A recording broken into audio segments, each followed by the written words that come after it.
Well, at IAB, one of the things we've been doing copious amounts of original research and publishing on for, I think, 6 or 7 years now, is on brand disruption. And I tell you, by far, by leaps and bounds, the biggest trend in consumer brands has been this complete inside-out overturning of the supply chain that's dominated brand development, distribution, marketing, and selling for 130 years. It used to be that if you wanted to establish yourself as a consumer brand, you had to pretty much own outright or have significant control over, every major function within your supply chain. Manufacturing, logistics, distribution, and then you pass it off to a third party called a retailer. Now all those functions are available to you to rent or lease off the shelf. If you want to create a pair of socks, or you want to create toothpaste, or you can source the raw materials, you can find the white label manufacturer, you can find logistics providers. And what that means is, I can personalize it by saying, Warby Parker glasses, that's how they began. Away luggage, which I think half the people here have, that's how Away luggage began. So some of the major brands of our time, the most popular consumer brands, have begun this way, and that means they are chipping away at the longtime leadership of many of the large established brands that are represented here at the ANA conference. That is a big honking change in brands. It's this army of quarter point disruptors that can now promiscuously come into the field and take, a quarter of a point of share, one at a time, away from the largest brands on earth. It's a very big growth opportunity for small brands and challenge for large brands. Speaking of sort of challenge and growth and opportunity, we've seen a lot of shifts in terms of TV. And how has this trend that you talked about kind of changed advertisers' approach and expectations of TV? So a lot. It's a lot, and it's in several different ways. My shorthand for it, I call it the Hollywood economy versus the creator economy. And by the Hollywood economy, I mean the traditional television ecosystem that involves the largest brands, the largest brand advertisers, the largest advertising agencies, the largest established television networks, the largest established film and television studios, all working, and the largest retailers, all working together. A little known fact, but a true fact, is that 86% of network television revenues historically have derived from just the top 200 advertisers on earth. By contrast, you have this burgeoning creator economy represented obviously by YouTube, Instagram, to a great degree, TikTok most recently. These companies have somewhere between 2 million and 10 million advertisers.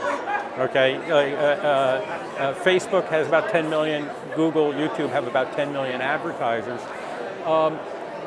They spend nothing on creative costs versus the tens, hundreds of billions of dollars that are now being invested by the Hollywood economy in content.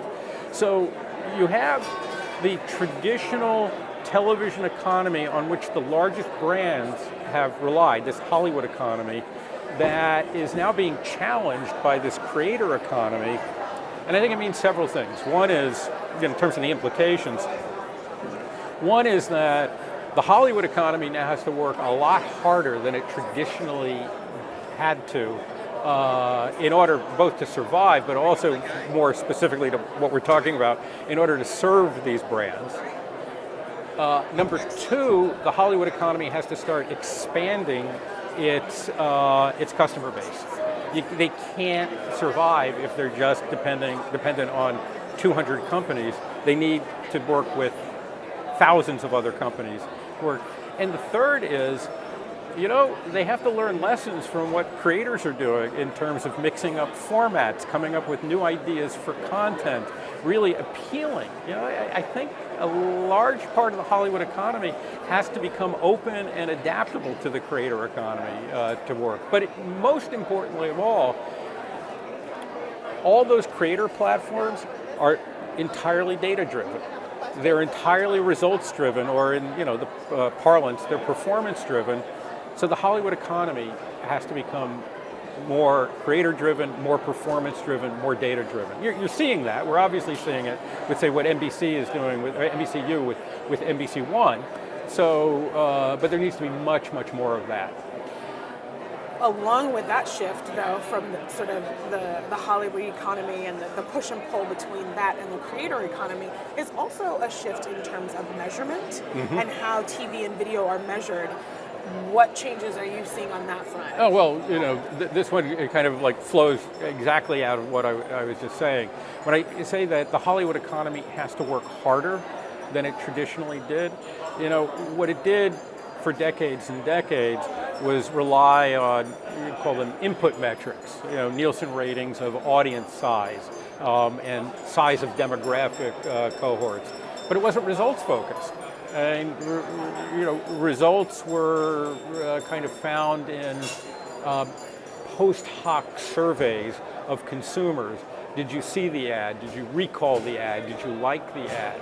But what the creator economy ecosystem has specialized in is, what did people do? Did they actually watch the ad? Did they respond to the ad? Not just did they like it, but did they actually take an action? Did they search for something? Did they go to the store? And that's really been the not so secret sauce of the digital industry, from day one, is the ability to prove performance. And now what we're seeing in television is there just has to be more proof of performance, more knowledge of what works under what circumstances. Less opacity. The last question would be, what about creative? Right? We talked about data, we talked about results and performance. Where and what's the role of creative in terms of campaign success in this new world? Okay, so what I've always loved about the ANA conference is that there's been a heavy focus on creativity. Mark Pritchard just spoke about it, an hour or 2 hours ago here. And I think that gets it exactly right, because the difference maker in advertising historically always has been, the impact of the creative product itself, the television ad itself, what's in it, what does it say, how is it saying it, how is it saying it in this context. And that's the difference between an ad that is average or underperforms and an ad or a campaign that outperforms. So you have companies like EDO, again, full disclosure, I'm chair of EDO's executive advisory board, but the whole guts of what EDO does is to be able to pinpoint exactly how people are physically reacting to an advertisement in real time.